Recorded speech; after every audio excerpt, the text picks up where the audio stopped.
Welcome to Craig's Gun Channel. Today we're going to look at the MBA Gyrojet flare pen, or as it's officially known, the KIT, Single, Personal Distress. Emergency distress signaling gear has been a standard item of issue since prior to World War II. The large flare pistols and their shells of that era gave way to smaller and lighter pen gun types by the time of the Vietnam War. These small handheld units were still percussion fired, shooting a small flare charge up to a little over 200 feet. While deemed adequate when they were developed, it was soon found that the dense jungle canopies that downed airmen found themselves in Vietnam were too high and dense for these units to be effective. As it turned out, around that same time, a company called MB Associates, or simply MBA, named after the founding partners, Robert Maynard and Art Beale, were working on development of a weapons platform that utilized small caliber rocket-propelled projectiles that they called the Gyrojet. These weapons fired finless rockets which were stabilized by utilizing vectored thrust nozzles to not only propel them forward, but to spin, stabilizing the rounds. Conventional ammunition creates pressure in a barrel to propel a bullet, with the bullet achieving its maximum velocity in the barrel. As soon as the bullet exits the weapon's barrel, it begins to slow down. However, rockets work differently. They continue to accelerate for some distance after firing as their rocket fuel burns, achieving a maximum velocity and energy after leaving the weapon. This meant that the Gyrojet rockets required no heavy barrel to contain pressure. The barrels on the Gyrojet weapons were only needed to aim the rocket in the direction it was needed, and so were made of thin pipe. As a result, the weapons were very lightweight and fired with virtually no recoil. During the testing of this system, it was noted that the small self-contained rockets produced a lot of punch without requiring a heavy barrel to do so. An idea to use this rocket system as a delivery vehicle for a small flare was made, and the Gyrojet flare launcher was born, the MBA-produced M201 Personal Distress Kit.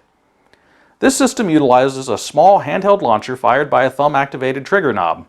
Upon activation, a free-floating firing pin ignites the rocket propellant via a percussion primer.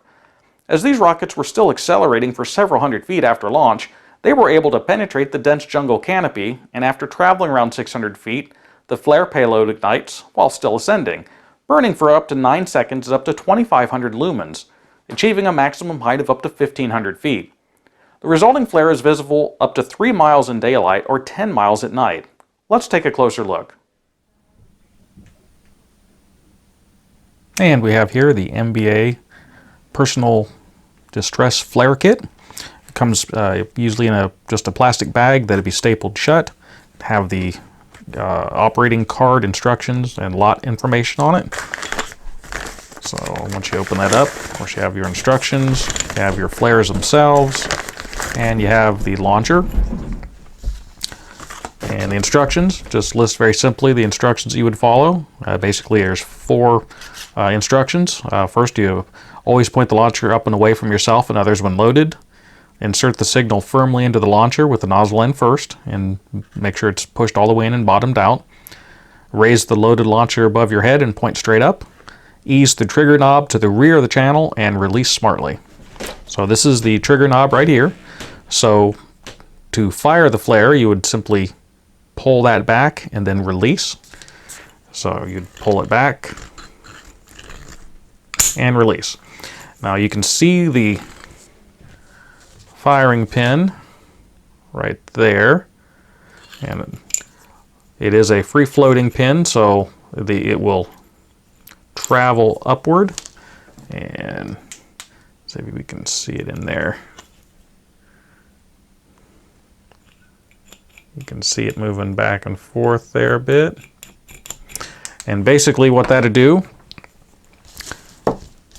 is on the flares,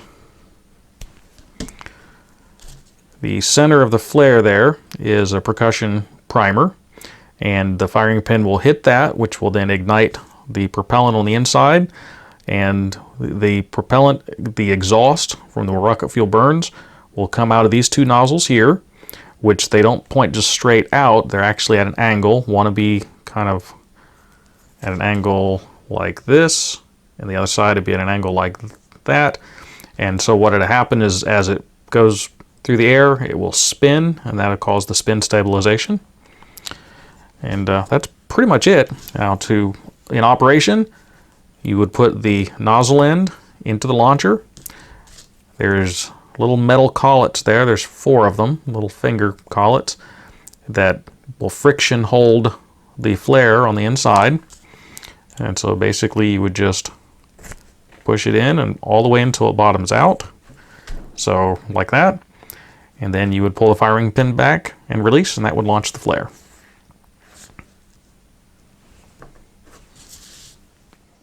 Now that we've seen how the system works, let's head out to the range.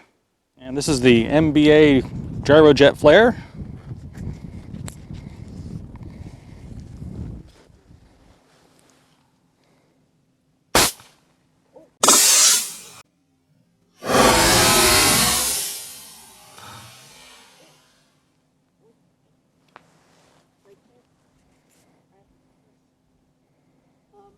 Hello. Hello.